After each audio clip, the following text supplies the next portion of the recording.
Hello guys, welcome back to another brand new video. ఈ రోజు యొక్క వీడియోలో రాబోయే upcoming smart phone OnePlus Nord 5 యొక్క స్పెసిఫికేషన్స్ మనకు కొన్ని లీక్ అయితే కావడం జరిగింది. ఏకంగా OnePlus 5 అయితే వచ్చేస్తుంది.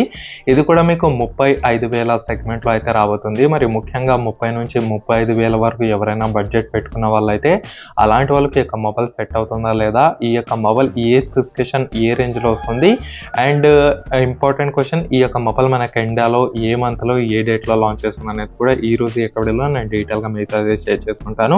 బై ద వే, ఈ యొక్క ఛానల్ని కొత్తగా చూసే వాళ్ళు సబ్స్క్రైబ్ చేసుకోండి.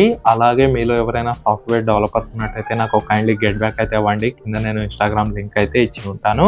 ముందుగా ఈ యొక్క మొబైల్ డిజైన్ విషయానికి వస్తే, డిజైన్ వచ్చేసి బాగానే ఉంది, ఎటువంటి ప్రాబ్లం అయితే లేదు. కెమెరా మోడల్ కూడా ఈసారి కొంచెం డిఫరెంట్ లుక్ అయితే ఇస్తున్నారు.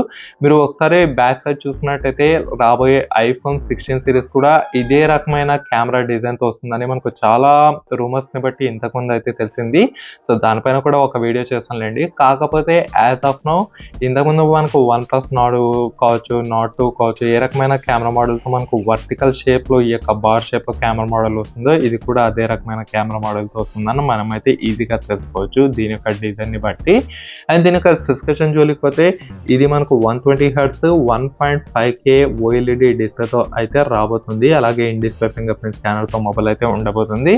సో డిస్ప్లే వచ్చేసి ఎటువంటి ప్రాబ్లం అయితే ఏమీ ఉండదు. అండ్ అలాగే ఇది కర్వ్డ్ డిస్ప్లేనా ఫ్లాట్ డిస్ప్లేనా అంటే, ఇది కంప్లీట్గా మీకు ఫ్లాట్ డిస్ప్లే తయారుతో వస్తుంది, ఇది ఒక విషయం.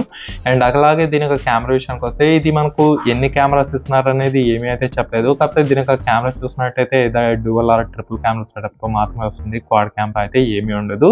మీ దీంట్లో మెయిన్ కెమెరా మాత్రమే 50 మెగాపిక్సెల్ అయితే ఉండబోతుంది. ఈ కెమెరా సెన్సార్ కూడా ఏది విచిత్రాన్ని చెప్పలేదు. నాకు తెలిసి మనకు సోనీ IMX 890 ఇలాంటి సెన్సార్ ఇచ్చేసే అవకాశం అయితే ఉంటుంది. ముఖ్యంగా నేను చెప్పదలిచింది ఏమంటే, దీంట్లో కెమెరా మాత్రం చాలా బాగా ఉంటుందని నేనైతే ఖచ్చితంగా చెప్పగలను. నెక్స్ట్ దీని యొక్క ప్రాసెసర్ విషయానికి వస్తే, స్నాప్డ్రాగన్ 7+ Gen 3 ఇది ఒక మిడ్ రేంజ్ గేమింగ్ ప్రాసెసర్. ముఖ్యంగా మీలో గేమర్స్ ఎవరైనా ఉన్నట్టయితే అలాంటి వాళ్ళకు కూడా ఈ యొక్క మొబైల్ అయితే బాగా సెట్ అవుతుంది, ఎటువంటి ఇబ్బంది పడాల్సిన అవసరం అయితే లేదు.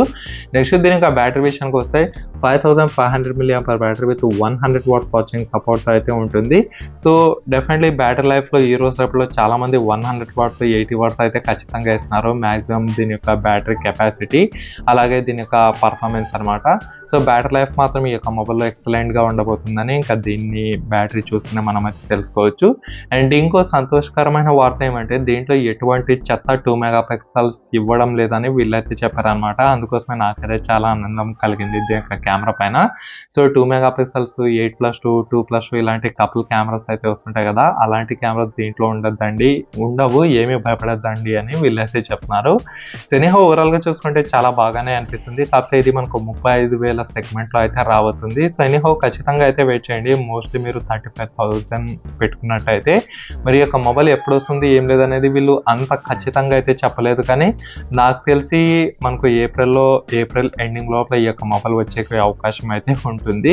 సో ఓవరాల్గా చూసుకుంటే ఇది. మీకు ఇంకా ఏమైనా డౌట్స్ ఉంటే కింద కామెంట్ సెక్షన్లో comment. Anyhow, thanks for watching. Bye bye for now.